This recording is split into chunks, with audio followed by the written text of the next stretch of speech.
네, 19대 대통령 문재인 대통령이 현충문 앞에 도착을 했습니다.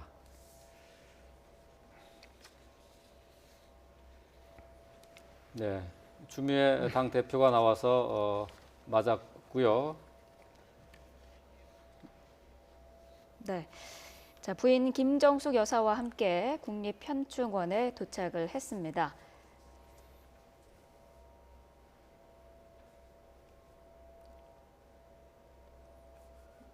문재인 대통령 지금 김정숙 여사 그리고 추미애 당 대표와 함께 현충문 앞에 들어섰습니다.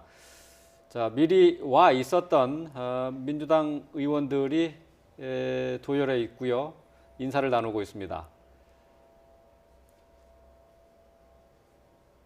자, 그동안 공식 선거 기간은 22일이었습니다만은 뭐 석 달 넘는 기간 동안에 사실 뭐 대통령 선거 그렇죠. 운동을 했다고 봐야 되겠죠. 그 기간 동안에 같이 모든 힘과 에너지를 쏟았던 의원들 지금 다시 현충문 앞에서 인사를 나누고 있습니다. 네, 저런 대선을 한번 치르다 보면은요 없던 정도 생기게 됩니다. 예. 그렇겠죠. 예. 예. 근데 이제 문재인 대통령은 이번에 이제 19대 대선 기간 대선 중에 글쎄 이제 여론조사에서도 크게 1위에서 멀어진 적이 사실 없었거든요. 예, 그게 이제 큰 장점이자 단점이었죠.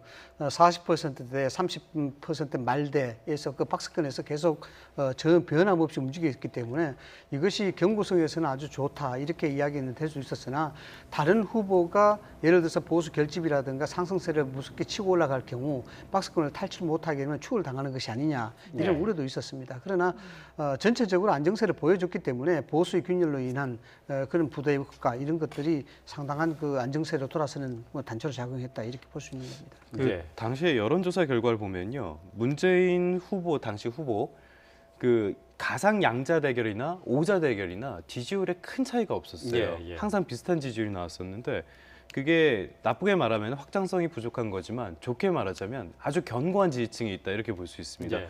따라서 이제 안철수 후보가 이 경선이 진행된 뒤에 지지율이 급등해서 문재인 후보를 한때 위협을 했었는데요. 이때도 크게 흔들리지 않고 안 후보가 오히려 흔들리는 과정에서 그 대세를 끝까지 굳건하게 지킬 수 있었던 원동력이 되지 않았나 이렇게 생각할 수 있습니다. 뭐 지금까지 박근혜 전 대통령에게 이제 콘크리트 지지층이 있다라고 예, 그렇죠. 얘기했는데, 소위 팬덤이라고 예, 이야기하죠. 그거 못지않은 이제 팬덤, 예. 콘크리트 지지층이 문재인 대통령에게도 있는 거죠. 근데 이게 뭐냐 그러면요. 사실 투표라는 행위 자체가 뭘 뜻하냐 그러면은 지지자들을 투표장으로 끌어내서 자기를 지지하게끔 투표하게 하는 행위. 이게 사실상 투표라고 봅니다. 예. 그런 측면에서 이제 외연 확장을 많이 이야기하고 있는데요. 외연 확장은 실질적으로 자기를 지지하는 세력들을 규합시켜 놓고 난 다음에 외연 확장을 이야기해야 되는 것입니다. 예. 그래서 돌이켜 보면 홍준표 후보 같은 경우에 외연 확장을 못한 이유가 내부의 지지 세력을 규합하지 못했기 때문에 외연 확장을 못했다는 것이고, 예. 문재인 후보 같은 경우에 내부 결속이 단단하게 되어 있었기 때문에 얼마든지 중도 보수라든가 중도 진보 진영을 공략할 수 있었던 그런 계기가 된 것이죠. 예. 네. 자, 문재인 대통령 현충원 참배를 하고 있습니다. 참배 뒤에 이제 방명록을 작성할 텐데요. 자, 여기에 어떤 내용을 적을 것인지도 상당히 관심입니다. 나라다운 나라를 만들겠습니다. 뭐 이런 내용 아닐까요? 네, 후보 시절의 슬로건을 그대로 적을지도 관심이 되고 있습니다. 개혁과 통합의 과제를 안고 있는 문재인 대통령, 19대 대통령으로 당선된 뒤 처음으로 공식 일정으로 국립서울현충원을 찾았습니다. 현충탑 앞에서 분화와 헌향과 묵념 행사를 갖게 했습니다. 네. 김정숙 여사가 지금 헌화한 뒤에 지금 분향 순서를 갖고 있습니다.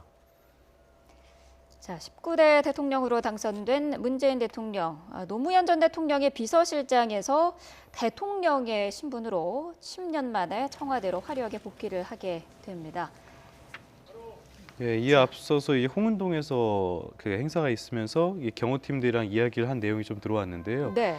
이 경호팀 덕분에 유세를 잘 진행할 수 있었고 또 친근하게 할 수 있었다 이렇게 치하를 하면서 또 자원봉사자들에게 우리가 모두 함께 이뤄낸 일이다 이렇게 이야기를 하고 좋은 인연을 이어가자 이런 이야기까지 했다고 또 전달이 왔습니다. 이 이낙연 지금 전남도지사가 이 총리로 내정이 됐다 이런 소식이 오고 있는데요. 이낙연 지사는 지금 광주 송정역에서 열차를 타고 용산역으로 올라오고 있고요. 네. 용산역에 10시 58분쯤에 도착할 예정이라고 합니다. 예. 이 자리에서도 좀 이야기를 하지 않을까 이런 부분이 주목되고 있습니다. 네. 네, 19대 대통령 문재인 대통령 그리고 김정숙 여사 그리고 민주당 관계자들과 함께 현충탑 앞에서 헌화와 분향 그리고 이제 지금은 묵념을 하고 있습니다. 헌법 66조에 대통령 국가의 원수이며 외국을 대표하는 대표가 된다 이렇게 되어 있지 않습니까? 네. 국가의 계속성, 영토의 보존 그리고 헌법을 수호할 의무를 가진다 이런 부분인 만큼 이제 현충원에 서서 첫 번째 이제 인사를 하는 것이 대통령의 관례로 이렇게 되어 있는 것입니다. 네. 자, 현충탑 앞에서 헌화와 분향을 마친 문재인 대통령 그리고 민주당 관계자들 지금 현충탑에서 나와서 현충문을 향하고 있습니다. 자, 문재인 대통령 지금 호국 선열들이 묻힌 국립 서울 현충원에서 19대 대통령으로서의 첫 일정을 시작했습니다. 자, 모든 국민의 대통령이 되겠다고 한 문재인 대통령. 자, 개혁과 통합이라는 시대적 사명을 안고 앞으로 5년간 대한민국을 이끌게 됩니다. 이번 대선을 통해서 41.1%의 득표율로 대통령에 당선이 됐고요. 국민 모두 1,342만 표를 몰아주면서 대통령으로 당선이 됐습니다. 지금까지 역대 있었던 직선제 개헌 아래에서 최다 표차로 당선이 된 대통령입니다.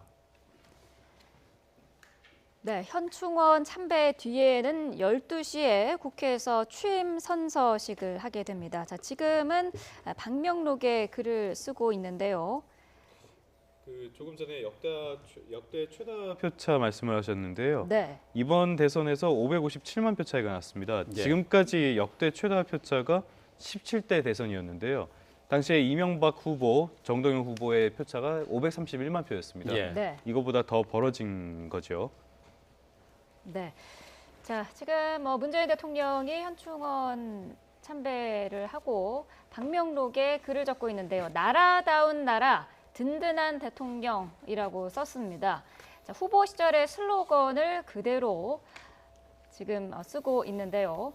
자, 앞서서 사저 앞에서도 주민들에게 저 내용이 적힌 족자를 받기도 했었죠. 나라다운 나라, 든든한 대통령이라고 썼습니다. 이 슬로건이 뜻하는 게 두 가지 정도로 풀이가 됐었는데요. 첫 번째는 이 촛불 민심, 이게 나라냐 외쳤던 그런 예, 촛불 예. 민심, 이것을 뜻하는 나라다운 나라. 그리고 든든한 대통령이라는 것은 자기가 지금까지 많은 준비를 해왔다는 그런 점들, 준비됐고 개혁할 수 있고 변화를 이끌 수 있는 대통령이라는 점을 강조하기 위한 그런 슬로건으로 좀 분석이 됐었습니다. 네.